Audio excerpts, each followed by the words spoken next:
How much of the strain you feel comes from trying to keep a tight grip on everything? I don't just mean the stuff you schedule, jobs, invoices, chores. I'm pointing to the inner squeeze, the craving for guarantees, for a fixed picture of tomorrow, for a crystal clear label on who you are, what you want, and exactly where you're headed. We grow up being told to hunt for final answers, as if life were a clean math problem with one correct result. Yet the hard truth, one many people dodge, is that chasing absolute certainty often drags you further from the very thing you crave most: peace.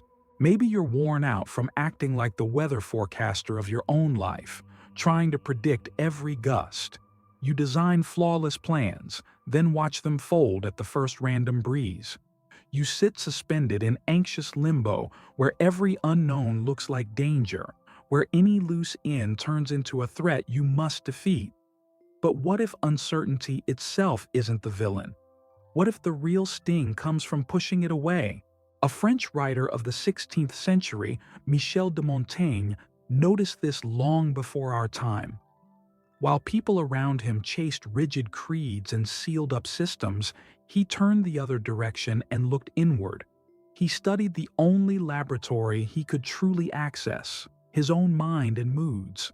He watched his fears, spotted his own contradictions, and wrote about them with disarming frankness, not as a man holding the master key, but as someone learning to live more kindly with the questions. That move is what I want to invite you toward. In this video, I'd like to offer a lighter and braver path. Loosen your resistance to not knowing and see what happens. Anxiety begins to unclench, outside pressures soften, and, maybe for the first time in a long while, life starts to feel simpler. This easier feeling doesn't arrive because the world suddenly behaves, it rises from inside. It's an inner shift big enough to call a quiet revolution. It starts the moment you choose to release the fantasy of total control and walk alongside me, not in search of airtight conclusions, but toward a different way of being here. Are you up for that? The doorway sentence is small. I don't know. And that's all right. Montaigne was not the usual kind of philosopher. He didn't climb a pulpit, build elaborate systems, or try to squeeze reality into stiff diagrams. He wrote out of his own skin. Picture him in his library, shelves, silence, daylight, deciding that the most changeable, puzzling thing in reach was himself. His pages read less like rule books and more like mirrors you're invited to stand before. He isn't arguing you into agreement. He's nudging you to pause, to wonder, to look within even when you feel afraid. Or, better yet, while you're afraid. Where many thinkers went hunting for universal, unbreakable truths, Montaigne leaned the other way. He realized, more and more as he lived, how little he could claim to know about the world, and even less about his own shifting self.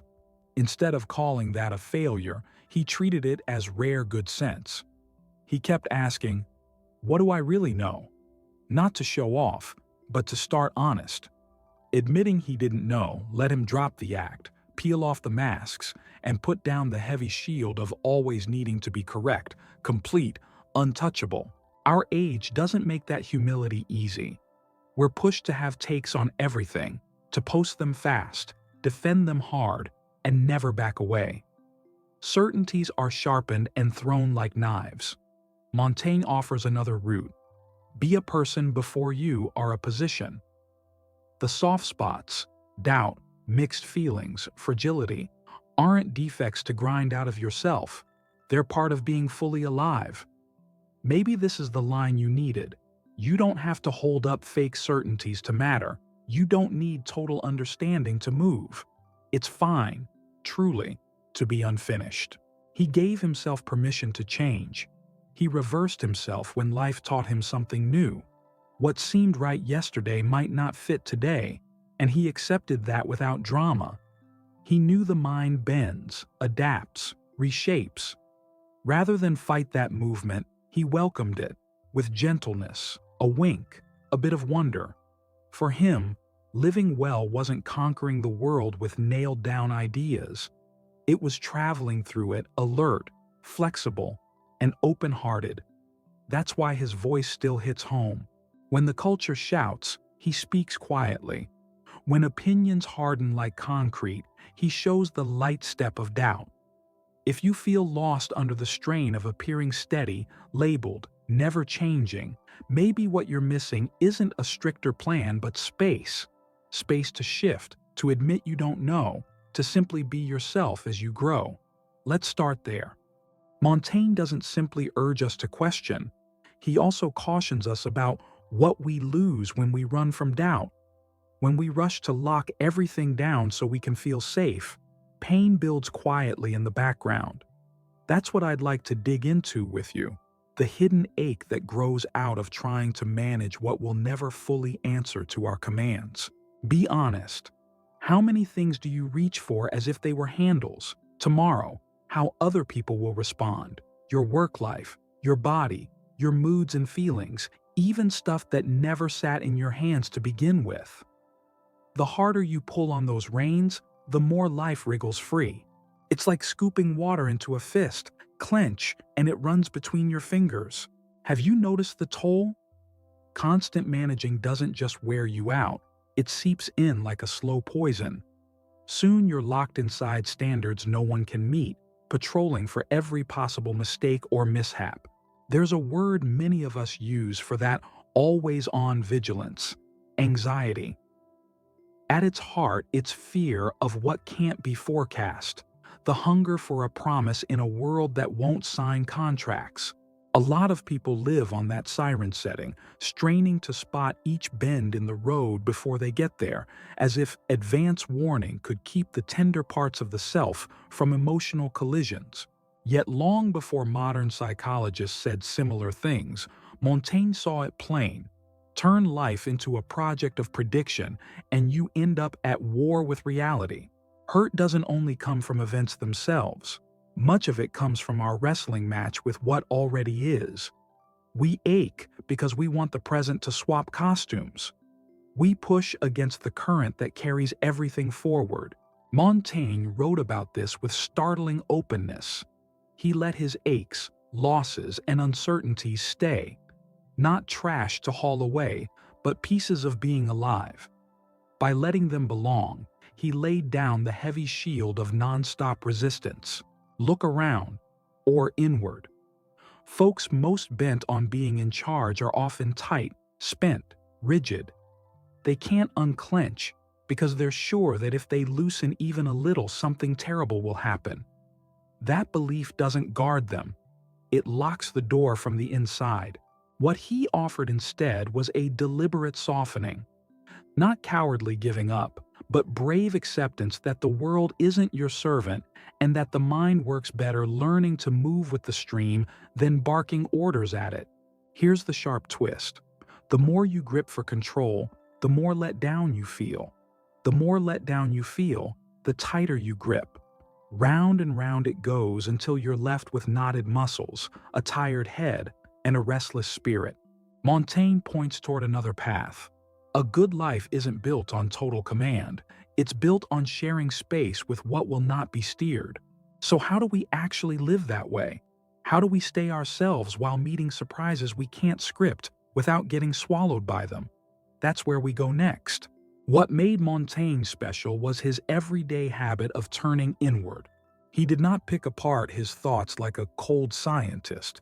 He simply listened, patiently, honestly, to whatever showed up.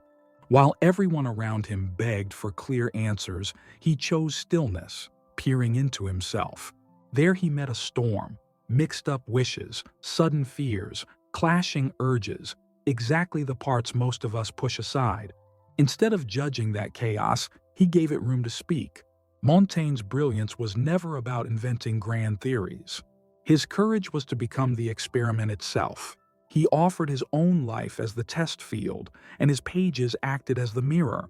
In each essay, he thinks aloud, inviting us to do the same. He is not lecturing, he is walking beside us. His goal is not to mold our minds, but to open their doors. By retelling his doubts, slips, changes of heart, and private struggles, he proves something radical. You don't have to be right every moment. You just have to show up for yourself. Regular, unfiltered self-watching may be the deepest kind of knowing there is, yet it is not an excuse for self-punishment. True looking means kindness, spotting the instant you fool yourself, pretend expertise, or force an outdated mask. Montaigne wrote to break such chains. "I am human. Nothing human is foreign to me," he said. "Whatever lives inside you, however uneasy, still belongs." The real power of this practice is how it melts shame. When you observe honestly, you notice pain often comes from chasing a polished, impossible image of emotional, mental, or moral perfection. Remember, we are not stone statues. We change, we stumble, we glow in our rough edges. Peace begins the minute we quit arguing with our own nature. Acceptance, though, is not surrender. It is the doorway to genuine change. Only clear sight allows real growth. Only those who meet their shadows can move toward light. There is another layer. Everything moves. You, the people you love, the world itself. Nothing sits still. Until we grasp this and learn to dance with it, hurt lingers. Many live as if life should travel in a straight line. As if once we gain enough knowledge, status, or security, the ride will smooth out for good. They picture a final stop where feelings settle, questions fade, and sense is permanent. This story, sold by pulpits, classrooms, gurus, even boardrooms, pulls us away from reality and from calm. Montaigne saw, with rare clarity, that life pulses like a tide. Thoughts shift, bodies age, friends arrive and depart, wants reshape themselves, and certainties crumble. Nothing is locked down, nothing fully promised, nothing final. Insisting it must be otherwise only lays the groundwork for frustration, pain, and collapse. Nothing alive stays fixed forever. Movement is built into being here. When we dig in our heels against that movement, we stiffen, grow sour, and drift away from what is actually happening now. Montaigne treated his own shifts as part of being human. He noticed that wobbling, contradicting yourself now and then usually means you're learning. Switching positions can be a brave act. Dropping an outdated belief, even if the new one feels just as unsure, can clear the fog. He once needled readers by saying that unbending consistency belongs to minds that run like machinery.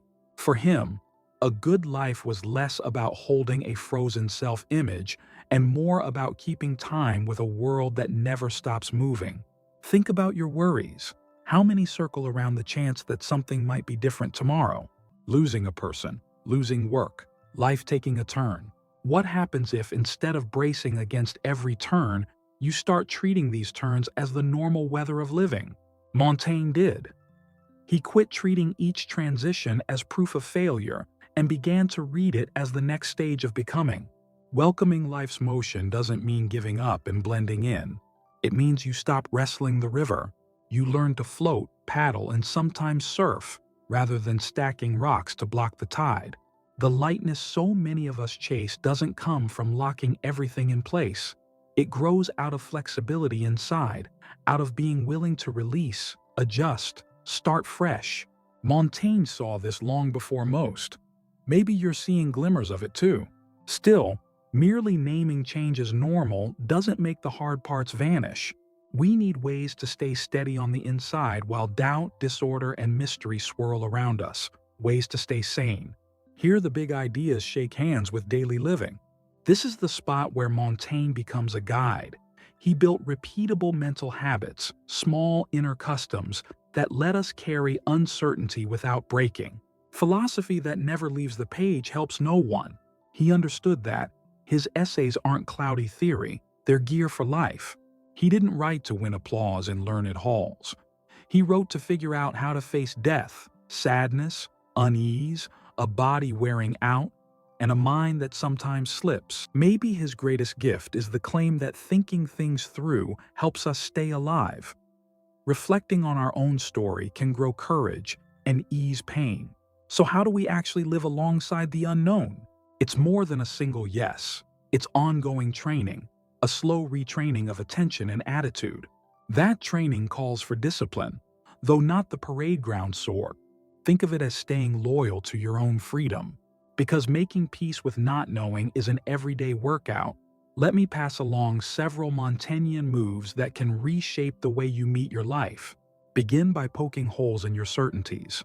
Whenever you feel absolutely positive, 100% locked in, pause. Look again.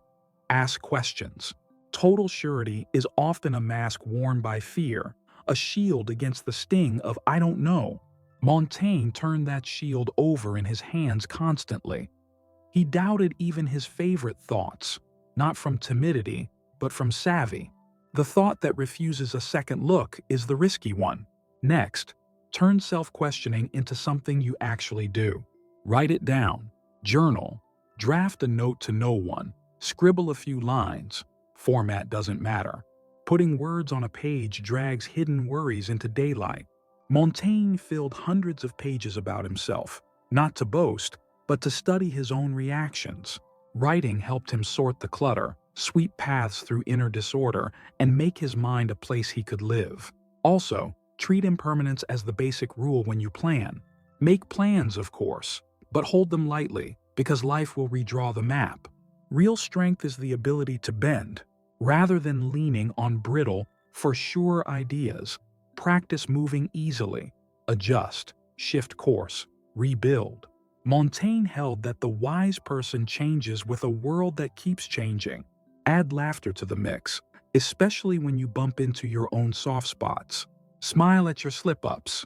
Montaigne refused to take himself too seriously, and that opened depth rather than shallow joking.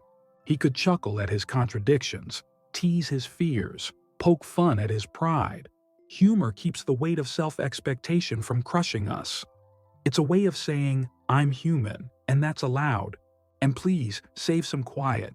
Sit by yourself now and then, with nothing buzzing, no screen, no alerts, no steady drip of input. Just you, breathing, noticing. Those small pockets of stillness let everything you've been learning settle." Living with life's turns is ongoing work, but it's good work. Montaigne's example reminds us that paying attention to our own minds is not luxury. It's survival, and it can make the ride braver and kinder. For Montaigne, time spent alone stood beside him like a loyal friend, not to cut him off from others, but to clear the air so he could see what was already there. In quiet moments, you finally catch the sound of your own mind. When everything pauses, your thoughts settle and rearrange. Inside that open stretch, doubt stops looming like a storm cloud and becomes fresh soil where new shoots can take root.